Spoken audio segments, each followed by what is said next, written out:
Welcome to the video. My name is Regina. This is Arter of Lore channel, previously Author of Lore. If you say them really fast, they're the same thing. So this week's video is a review of markers that I like because it just is. I'm new to the reviewing business, but you'll see. So the review today is for these, not this cup, which is great, which has some nice bugs on it, but for the Tombow watercolor markers. Tombow watercolor markers are a double-sided, one end is a brush, one end is a pen marker that became popularized, I think, in the past few years, especially with the rise of bullet journaling and particularly aesthetic bullet journaling. You can make your bullet journal look absolutely beautiful. But today's review is actually about how they function as markers for drawing. That's going to be the main focus of this video. That's why I wanted to make an intro to start out saying that. I do have some disclaimers.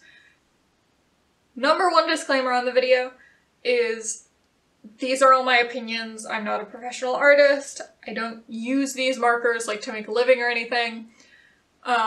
It's also not sponsored by Tombow markers, of course. This is just, I bought all of these markers with my own money or was gifted them, and I really like them, and so I'm here to talk about them. The second disclaimer is that I am just talking about these markers in particular, not watercolor markers as a whole. And I'm not comparing them to any other watercolor brands. If you like a different brand of watercolor markers, you can put it in the comments, but I've only ever used these ones, except for like Crayola or whatever.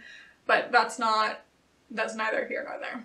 But I'm just talking about these ones that I have. Some of the things, you know, that I say might be applicable to other watercolor markers. And like, I would be happy to try other watercolor marker brands, but like, I don't have the funds to just buy tons of brands and stuff like that. And I'm also not interested in them. I don't think it's a spoiler for this video to say that, like, I like these markers, that's why I decided to talk about them. Number 3. The reason that I decided to do this video, in major part, like most of the reason, is because a lot of the reviews that I had seen of these, especially before I got these markers, I think the first set that I got as a gift, and I just like wanted to try them out. And a lot of the reviews I watched just after that, or just before that, when I was just vaguely interested in them as a concept, were by people who use alcohol markers a lot.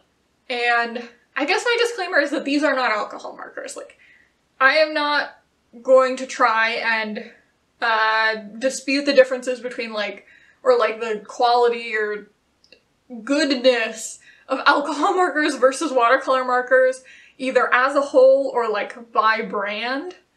I like alcohol markers. I have a whole bunch of them behind me. I have a lot of alcohol markers that I like to use, as well as my watercolor markers. And they're just different tools. Like, they're different tools. I tend to use them for different things. They can like overlap somewhat, but just like watercolors versus watercolor markers, or gouache versus watercolor, or acrylic versus gouache, or any art supply versus any art supply. There are going to be like pros and cons to both of them. So that's the third disclaimer.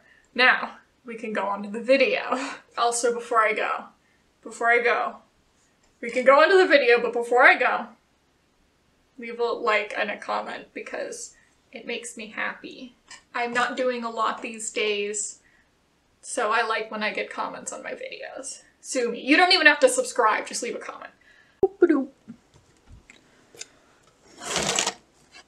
The first pro of Tombow art markers that I wanted to talk about is they're really great tools for on the go. I have this nice little pouch that works as a marker stand, and I can put a lot of these bad boys in here. Because these are pretty thin markers, they're easy to carry around. Particularly good if you're like out and about, maybe if you're someone who has a commute like on a train. I would have Really liked these in college. In high school, I carried around alcohol markers. My second pro is that the brush and pen nib, as mentioned previously, they have this nice wide brush and this little tiny pen nib, which I really like. It allows you to do, you know, a lot of blending, and then the pen nib allows you to do sketching and things like that, which is one of the things that I like these markers for the most. Con number one is that these nibs tend to fray. So one thing that I wanted to show was that I have here a colorless blender whose nib is super frayed, and then this is a fresh one, so you can see how much more pointy the fresh one is compared to the this like frayed little one.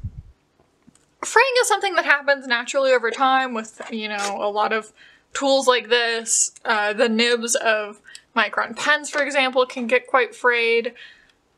I would say with these markers, they're not too bad if you're not doing so much blending with the tip itself. Now, the tips of some of mine are a little bit frayed at the ends. My colorless blender is the most frayed out of all of them because that's the one that just gets the most wear and tear.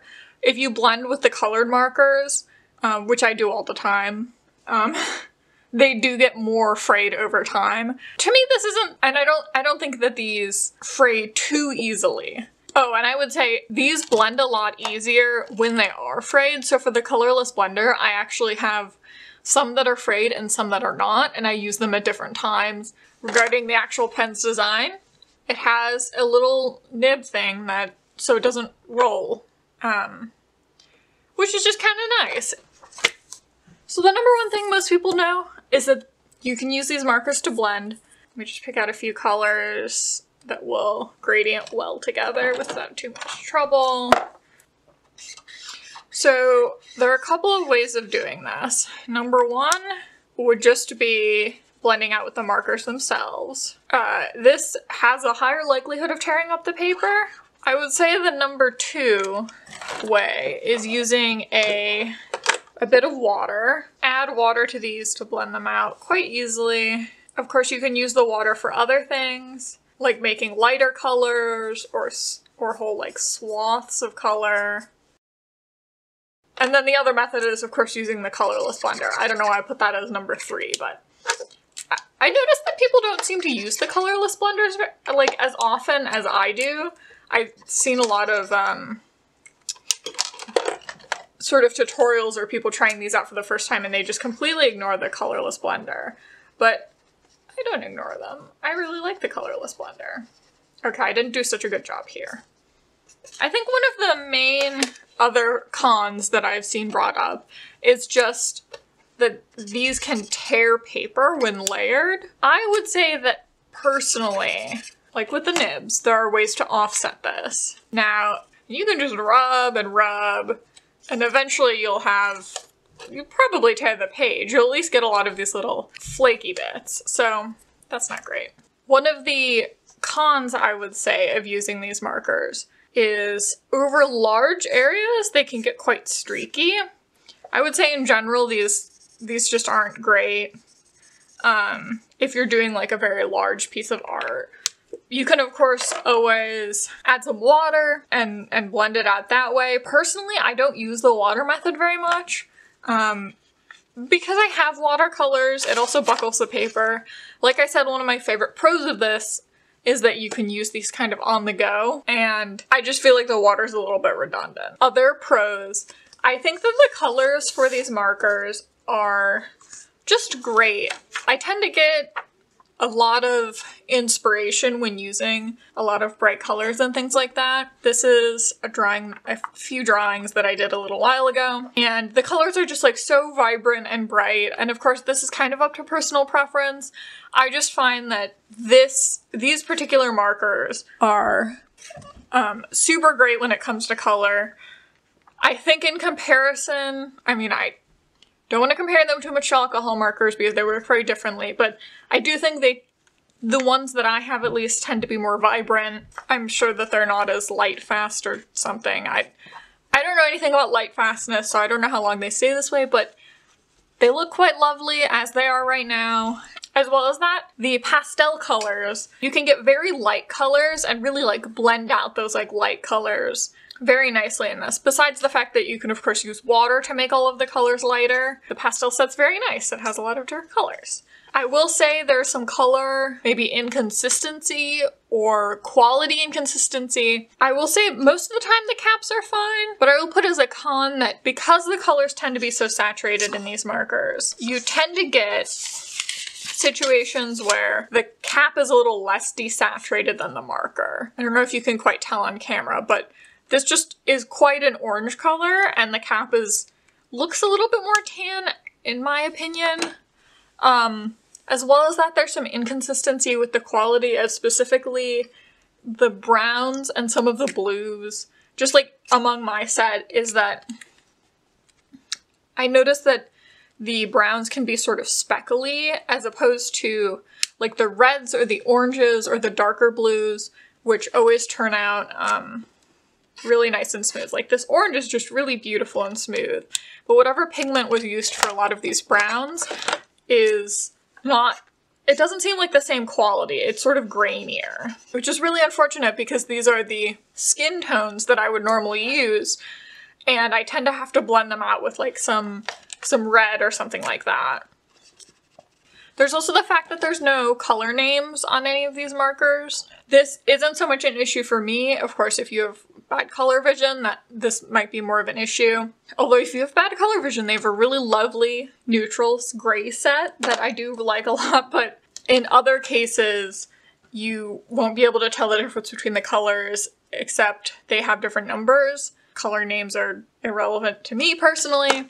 I use the numbers instead. I will say the numbers on this container, you can see I use 761 a lot and it's like the paint is flaking off. So even though I use the numbers, it's going to be harder and harder to use the numbers. And this one's cap is very similar to the caps of two other markers that I have. They're like almost the same shade and almost the same cap shade.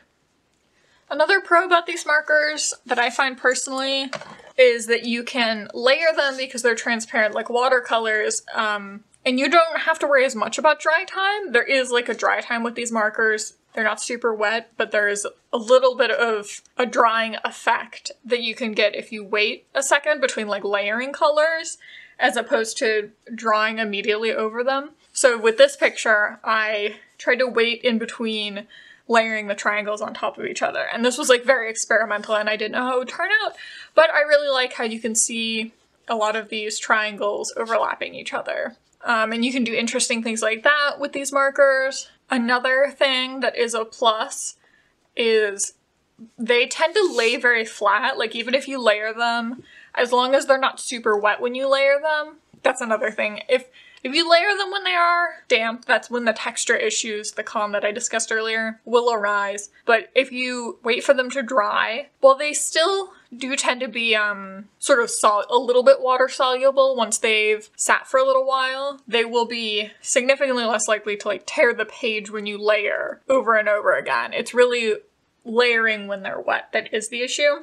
Because you can control that and make sure you work without making the paper too textured, you can really layer these really well with other types of markers and art supplies.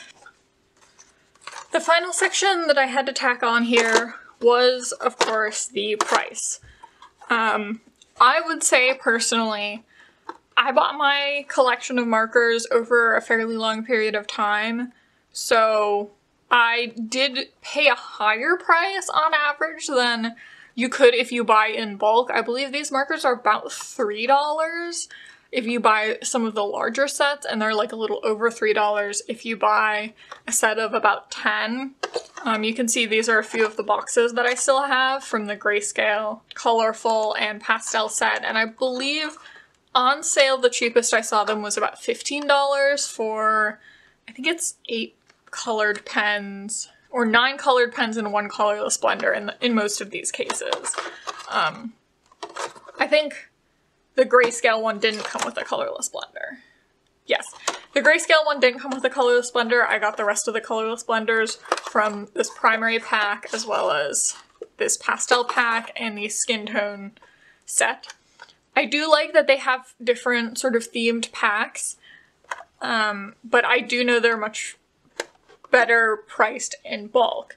I put price in both sections because I think that for some people this would be like too expensive, like about $3 a marker is not the cheapest thing in the world. But I don't think that they're overpriced per se. I'm not an expert in watercolor markers, so they could be totally overpriced. I don't feel like I wasted my money on the markers though, so that's why I put the price as one of the pros. I think they're affordable enough for the amount of like use I've gotten out of them. Like none of mine have dried up, for example, as opposed to my Copic alcohol marker, one of which did dry up very quickly. Sometimes you like an art supply and it feels worth it despite the price, and if you don't like an art supply, you might be like, well, this wasn't really worth it. I would say, you know, if this seems affordable enough to you and you want to try them out, it's probably not out of your reach to buy, you know, a set. I would definitely recommend, I like the gray tone set. I like the pastel set a lot. That set is what I started with and it's very colorful. So, the last thing to talk about in this video is, what do you use them for? Because I feel like that doesn't get always so addressed, and watercolor markers are a bit of a, maybe a specialty item. There's the classic doing lettering, of course, and this is all in my opinion. This is all just things that I do. You can do whatever you want with these markers. You can draw on whatever you want. These are just my recommendations, my suggestions, what I do with them. So lettering can be fun. It's not something that I do most of the time, but you know, you can experiment with it a little bit. I would say I don't tend to do larger pieces. I think this draft is one of the only larger pieces of art that I've done in these kinds of markers. And that's simply because large swaths of color that are all sort of uniform are not necessarily this type of marker's strong suit. Like I said, they tend to get a little bit streaky unless you use a lot of water, and in that case I would probably just go with like a watercolor or a gouache, which you can also mix. Personally, I would do like a watercolor marker mixed with some watercolors as like a background or something like that would be nice. That's like one of the ways I would experiment with these markers. I would say personally, what I like to do with them the most is just coming up with ideas, and you know, these markers work pretty well with a lot of other sort of materials, so working with just like ballpoint and doodling out concepts and then drawing over them with my markers has always been just a really fun thing to do. Really gets me in the mood to like come up with new ideas. I think the bright colors also help with that, personally, that I like having a set number of colors that's not infinite. I find that even like drawing in digital programs can get a bit, like you don't know where to start, but sometimes just picking out a few colors and sort of drawing them together and deciding that they make a good scheme can make you come up with things that you wouldn't have thought before. So here's just like some concept pieces that I did. I drew all of these dinosaurs. These are sticker concepts. You can see the stickers on my Redbubble from these original designs and in these designs. And then just coming up with colorful characters and just brainstorming and things like that it's a part of art that I really like. Coming up with like stories for my characters.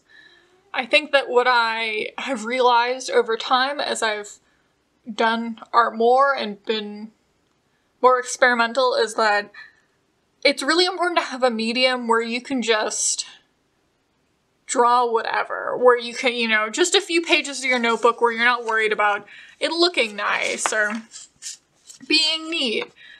That you can just do bright colors or do something silly and it doesn't have to be good necessarily. And I feel like for me, these watercolor markers really encapsulate that. It's like something, the combination of the ease of using them, pulling them out, doodling with them, but also having that capability to be more, to elaborate on a design using, you know, water or layering other media over it. So yeah, I hope you liked this video, and maybe you think about these markers differently. Maybe you're interested in getting some. I am absolutely not sponsored, so you absolutely do not have to. You can do whatever you feel is best. If you have some of these markers already and you never use them because you didn't know what to do with them, and this video helped you, then let me know, because I would like to be useful. And I actually had the pastel set of these markers for a while before I started using them and feeling really creative because of them, so. That's it, that's my review, my pros and cons. Like, subscribe, and see you next time for another piece of art. Or just, I guess, a review, I don't know. I don't know where this is going.